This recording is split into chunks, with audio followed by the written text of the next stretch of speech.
Transforming your life through hypnotherapy has never been easier.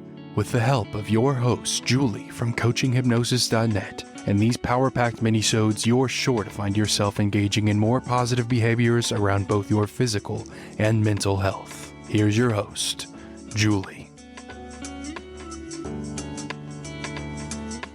G'day, it's Julie from coachinghypnosis.net, and you deserve to know the beginner's guide to hypnosis, because people have had enough of being fabulous and overwhelmed with information at the same time. And I'm not a therapist or psychotherapist, but this is my 10th year as a clinical hypnotherapist in strategic psychotherapy. I currently help my clients online. They change their life without changing out of their pajamas. And I can only imagine someone like you is stepping up to your full potential, living your life on the edge of freedom, taking charge of how you want to live. And you deserve the best existence ever. If you're unsure about hypnosis but interested in hypnotherapy and not quite sure what it's all about, don't worry, you're not alone. Hypnosis feels like when your alarm goes off in the morning, but you don't want to get out of bed because staying in bed feels so good. It's that feeling. Hypnosis is a bit like going to a relaxation gym. You are in total control of hypnosis because you just are, and you should wear something comfortable for your first session.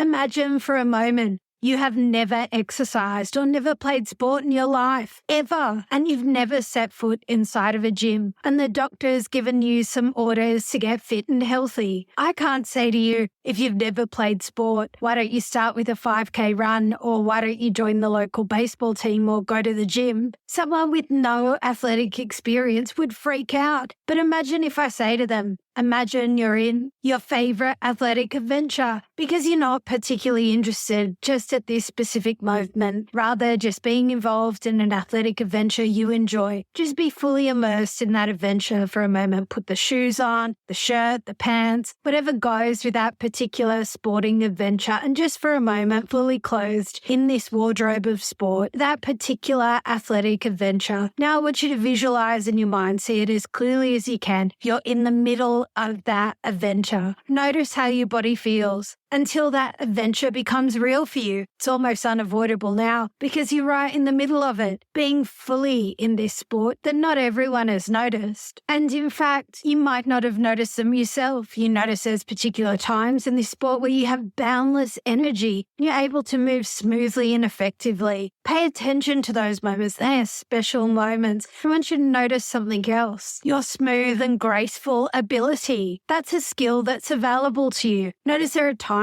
when you become fearful or apprehensive that others are looking at you. Maybe you don't stay positive or the competition takes over you and your energies can become circumvented. But notice you have an ability to turn it off, just like a tap. I want you to see a tap with all your fear and anxiety and failure, but competition running out, pouring out of a tap onto the ground to make a huge puddle of water. Now I want you to reach over with all your strength and ability and turn the tap off. That's right, turn it off. And I want you to notice all the strength you have. It's as if there's nothing to worry about.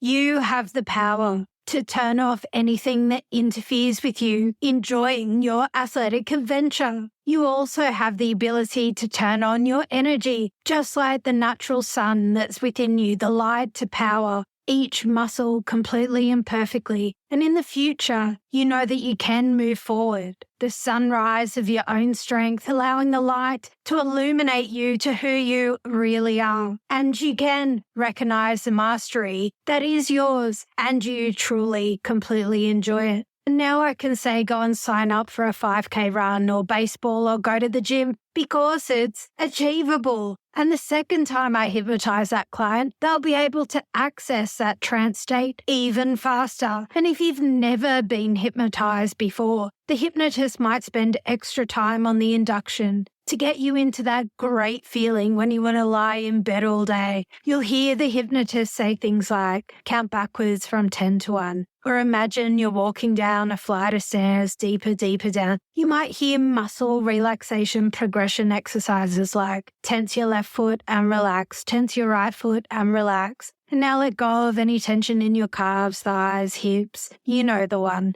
And I don't know if people still use pocket watches and swing them side to side, But something quite similar that's popular with some hypnotherapists is they might start off by saying stare at a spot on the wall and keep staring at that spot and notice your eyes are getting tired. Keep staring, notice your eyes want to close, and as soon as you want to close them, close your eyes. So once you're in trance, you may or may not hear what the hypnotist says because you might start visualizing dreams or sensations or get lost in silence. But you can talk, wriggle about, and open your eyes during hypnosis. But you won't want to, because it feels so good lying in bed. It's like on those days when lying in bed feels like the best thing ever. Before your hypnotherapy session, ask for a recording of your hypnotherapy session, because once you're in trance, you won't remember what the hypnotist has told you. You might remember themes or conclusions you made, or you might remember a new strategy you decided you were going to use in regards to achieving your goals. Often clients find it's just a relaxing experience. And a week later, they call you up and tell you of all the great things that started to happen in their life. And just like sitting in the office all day or driving your car all day, it can get slightly chilly. So take a sweater with you. Remember to wear it just before you're hypnotized. Don't wear anything too tight. You don't want to cut off your circulation. You might get watery eyes, so ditch the contacts if you're sensitive. And maybe wear waterproof mascara or none at all. Don't have bubble gum in your mouth. Don't cross your legs or arms. It's just like if you sleep funny on your arm, you'll wake up with a dead arm or pins and needles. Because you deserve the best experience ever. So here is one of my favorite hypnosis inductions. It's fabulous if you're analytical. It's called 7 Plus or -2 by Terence Watt. Just allow yourself to be as lazy as you want to be, listening quietly to the sound of my voice. And while you're listening quietly to the sound of my voice, concentrating for a few moments on your breathing. Breathing slowly and steadily as though you were sound asleep, or pretending to be sound asleep and imagining perhaps just how comfortable you might look when you are relaxing there in the chair, using the power of your mind to see yourself in your mind's eye. Then using the power of your mind to do what's ever happened, make you look even more relaxed and still thinking about your breathing, making quite sure that each breath in lasts the same length of time as the last breath in, and each breath outwards lasts the same length as the last breath out, even though each breath in will probably be slightly shorter than each breath out.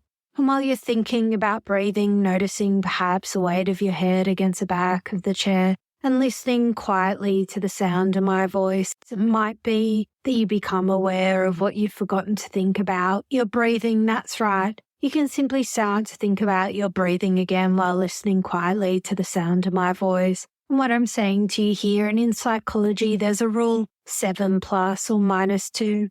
And that means most people can think of 7 things at once, plus or -2. So you should be able to think of at least 5 things at the same time. The sound of my voice, the steadiness of your breathing, the weight of your head against the back of the chair, and how you might look from the outside, and that's 4 things. So you can think of those 4 things while you're listening to the sound of music. I'm playing in the background, so that's 5 things now. And I wonder if you can think about those 5 things and then at the same time notice the way your feet feel and perhaps how your arms feel. That's 7 things now: the sound of my voice, the weight of your head against the back of the chair, the music playing in the background, the way you look when you're relaxing and you're breathing in your arms and the feet on the footrest. And I wonder if you can now add an 8th thing into all of that.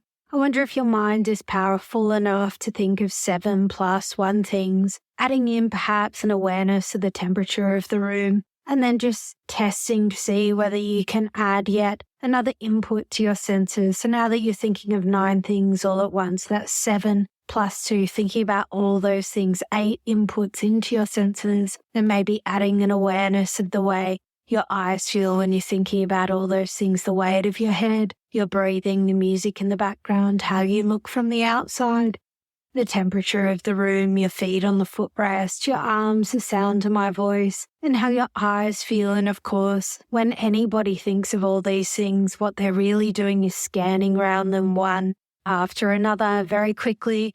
So quickly it feels as if you're thinking of them all at once. And in the world of computers, that would be called time sharing your available resources between the different tasks that you're attempting to perform all at once. And that's why some people can think of only 5 things because of the limit of their memory, while others can actually think of 9 things.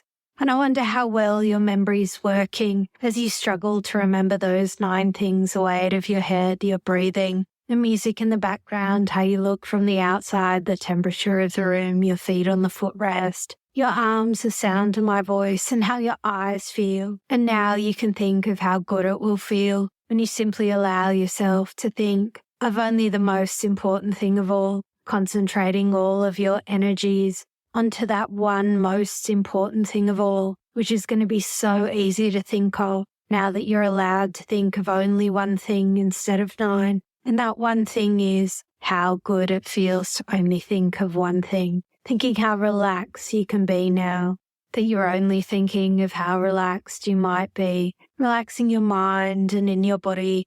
No need to think of anything at all. Really no need to do anything. Nobody wanting anything, nobody expecting anything, and absolutely nothing whatsoever for you to do except relax. So what if you thought about a beginner's guide to hypnotherapy differently? And what if you didn't? The choice is yours.